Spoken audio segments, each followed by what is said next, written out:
Hi friends, welcome back to our channel. ఇవాళ అయితే నాటు రవ్వ ఉప్మా అండి. దీనికోసం అయితే ముందుగా స్టవ్ ఆన్ చేసుకొని ఒక గిన్నె పెట్టుకొని అందులో 2 టేబుల్ స్పూన్ల ఆయిల్ అయితే పోసుకోవాలండి. ఆయిల్ కూడా హీట్ ఎక్కిన తర్వాత జీలకర్ర ఆవాలు వేసుకోవాలి.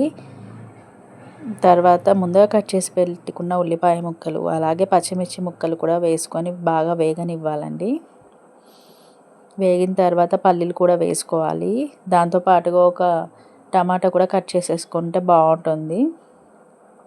ఇవి కలుపుకున్న తర్వాత కొంచెం బ్రౌనిష్ కలర్ వచ్చాక కొంచెం పుదీనా అలాగే కొద్దిగా కొత్తిమీర కూడా వేసుకోవాలి.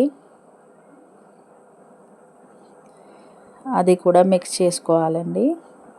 కొంచెం బ్రౌన్ కలర్ అయిపోయిన తర్వాత ఇది కూడా మిక్స్ అయిన తర్వాత కొద్దిగా అల్లం వేసుకొని అది కూడా కలుపుకోవాలండి. నేనైతే గ్లాస్ గోధుమ రవ్వ చేస్తున్నాను.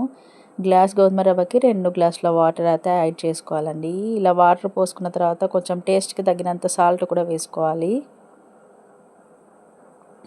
వేసుకున్నాక ఒక 10 మినిట్స్ తర్వాత ఇలా పొంగు వస్తుంది కదా, పొంగు వచ్చినప్పుడు మనమైతే ముందు తీసి పెట్టుకున్న ఉప్మా రవ్వ అయితే వేసుకోవాలి. వేసుకొని బాగా మిక్స్ చేసుకోవాలి. ఇలా వేసుకొని మిక్స్ చేసేసుకోవాలి. మిక్స్ చేసుకున్నాక 10-15 మినిట్స్కి అయితే మన ఉప్మా రెడీ అయిపోతుందండి. నా వీడియోస్ కనుక మీకు నచ్చినట్లయితే సబ్స్క్రైబ్ చేయండి ఫ్రెండ్స్, లైక్ చేయండి, షేర్ చేయండి.